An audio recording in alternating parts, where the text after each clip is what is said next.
Hello friends and family, welcome back to the channel.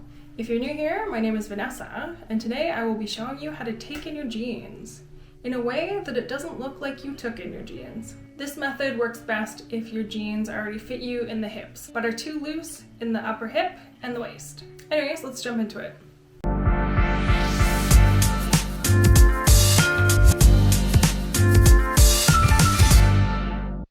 So the method I like to use, I actually take the fabric out of the back. So it'll be coming out of this seam area. That way it's more hidden, like you can't really tell that you've taken in your jeans. And this only really works if you're taking in basically the waist and the upper hip part. So you mostly need it to fit kind of from here down.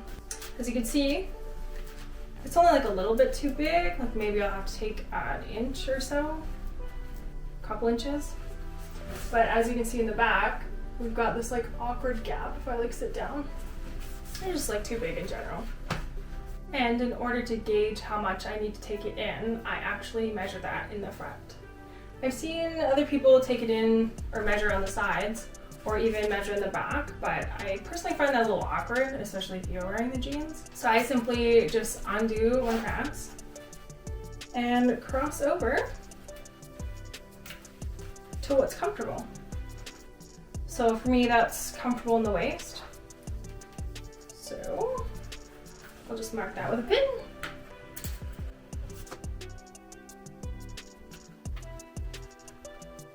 So it's crossed over a little bit, as you can see.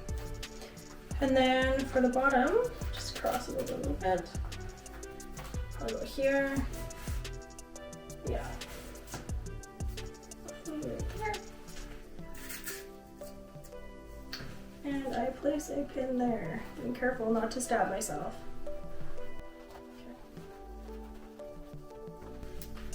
Yeah, I think that's the most comfortable.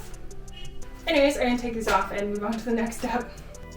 Lay your jeans face up and grab something to write on. You are going to use the zipper and button as a seam guide.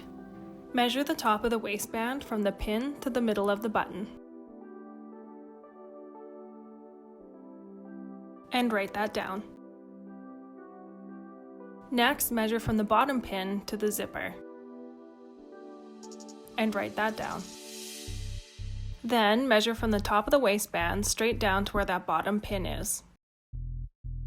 This will be your length. Feel free to remove the pins and flip your jeans over. I've already done this, but remove the back belt loop and the brand patch. Now start removing the top and bottom waistband seams, stopping at about mid-pocket. Stitch rip the seams at the beginning and end of where you'll remove them. Most jeans are made with a chain stitch, so if you find the right side, you should be able to easily unravel the whole seam.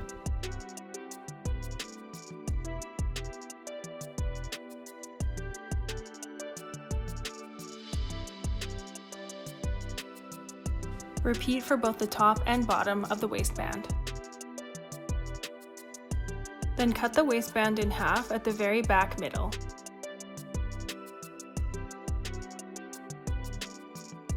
And remove any remaining labels at the back. Flip your jeans inside out and grab your measurements you made earlier. Using that length measurement, measure from the top of the jeans down. Since jeans are higher in the back than the front, you can ignore the waistband when you take this measurement. Add a couple centimeters or an inch or so to help blend the seam later. Now stitch rip the threads where that measurement ended.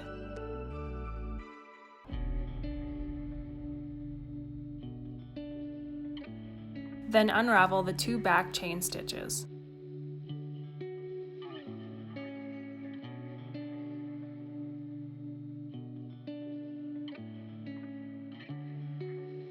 This next part is really important. You need to avoid opening this seam. I like to do this by pulling the front stitches through the back.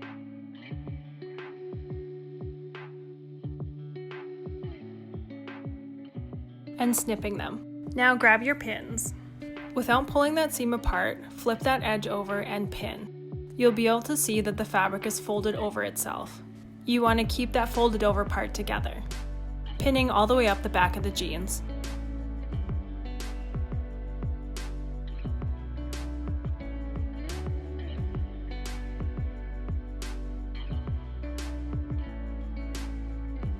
Double check to make sure you only pin that folded over part and not completely through the jeans. Now we will use the other 2 measurements you made. Divide your measurements in half. Since my measurements were 4.5 centimeters and 4 centimeters, half of those would be 2.25 centimeters and 2 centimeters. Starting from the top of the waistband, measure from the left side of the seam your half measurement. This should be the side of the seam that isn't folded over. Place a marker or pin and repeat on the other side, making sure to start on the left side of the seam again.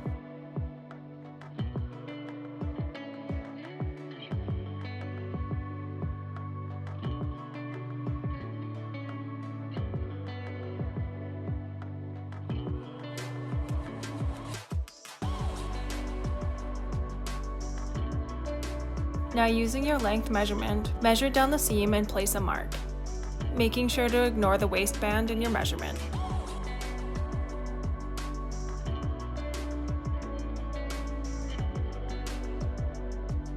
And then in the area you marked, using that left seam again, measure out your half measurements. For me, that was 2 centimeters. Do this on both sides.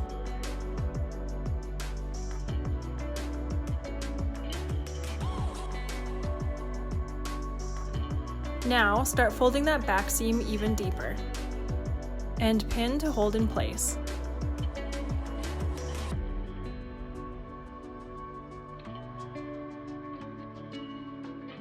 Once that's done, fold it out so you can have the back seam lay as flat as possible.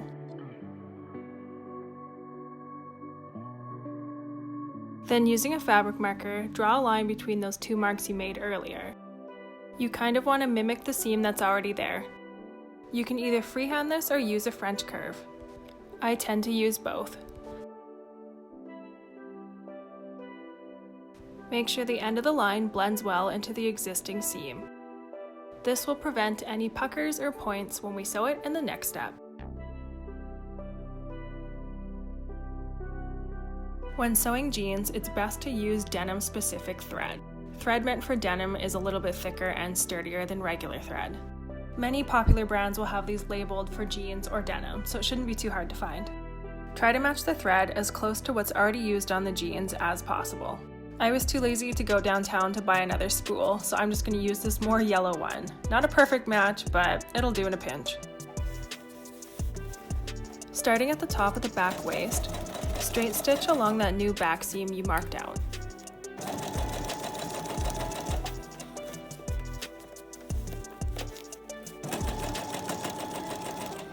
Once you get to these thicker seams, you might need a wedge to help glide the presser foot over.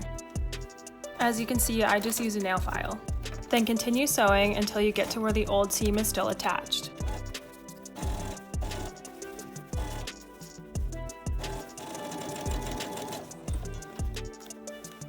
If you need to blend that new seam a little more, feel free to remove some of the old stitches. Then continue sewing down, blending that seam into the left side of that old seam. Try to get it as close as possible without sewing over the old seam. It's fine if there's a little bit of a gap because you don't want to sew through that little back folded over part.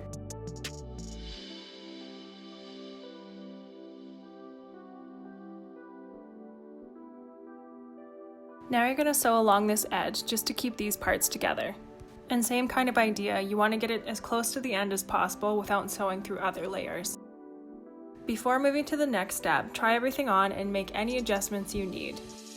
If your hip to waist ratio is very different, you might have a hard time getting the jeans over your hips. In order to compensate for this, you'll have to let out that back seam a bit and instead add an elastic to the back of the waistband. This is just an unfortunate reality for people who are extra curvy. Iron out that back seam as flat as possible. Next is the decorative top stitch that will really pull this jeans aesthetic all together. Starting from the top back, straight stitch about 2 to 3 millimeters away from that back seam. I think that's roughly 1/16 of an inch. Sew that all the way down and blend it into the old seam. Feel free to use a wedge when going over those thicker seams. If you're getting skipped stitches, you may need to adjust your tension or use a longer needle. Try using a longer needle first before messing with your tension. Backstitch a couple times and tie off in the back. Now we will top stitch another seam beside that, and then blend it into the other old seam. Feel free to measure the distance between the old seams. For me, this was 6 millimeters, which I think is about 2/8 of an inch. And then blend that into the old seam.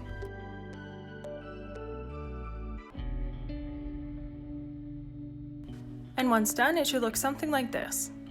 Obviously, this would look better if I had a matching color of thread, but most people won't even notice anyways. And it looks like this on the inside. If you feel like it, you can cut this part off, but I like to keep it in just in case I gain weight, and then that way I can just readjust them. So now you're going to take the same amount off the waistband as you did the top of the waist. So for me, that was 2.5 centimeters on both sides. Measure and mark out on the inside of the band. Do this on both the top and bottom for a total of 8 marks.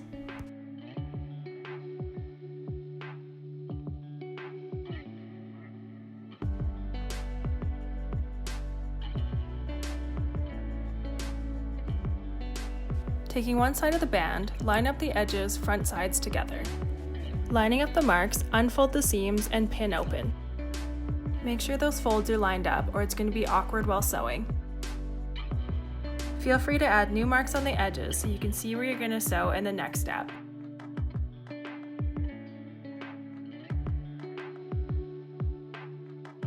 Then repeat on the other side of the waistband. Double check that when open they will lay flat and not twisted. Straight stitch between those 2 marks on both sides of the waistband. Then iron those seams open.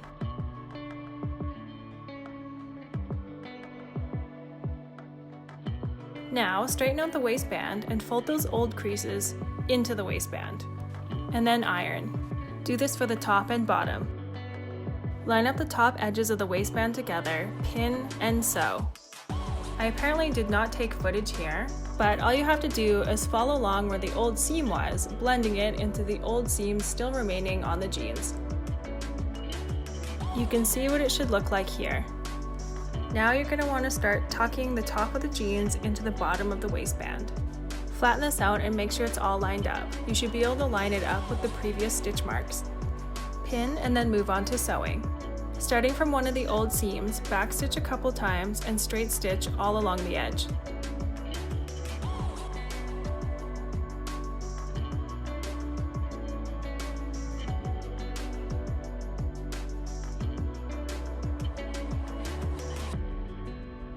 Making sure you're catching both sides of the waistband and blending into the other side of the seam. And there you go. It should look roughly like this. It's okay if the inside waistband is a little wonky, because no one's going to see that. Now you can reattach your back belt loop. You can either do this by machine or by hand. Some home sewing machines will have a hard time sewing through that many layers of denim, so there's no shame sewing that by hand. You can also reattach the brand patch if you feel like it. I decided not to. And there we go. It is much better. Fits way nicer. Barely have any gapping in the back. Overall, it's a much nicer fit. You can barely tell I took it in. Obviously, it would look better if I had the right thread color next time. Yeah, I'm pretty happy with this. Well, I hope that was pretty straightforward. Obviously, if you have any questions or concerns, you can ask me in the comment section. And of course, if you like what you saw, don't forget to like and subscribe. And if you're interested in my life in South Korea, I also have another channel where I post random vlogs of my life in South Korea. Anyways, I love you, stay true to yourself, and always fight that good fight.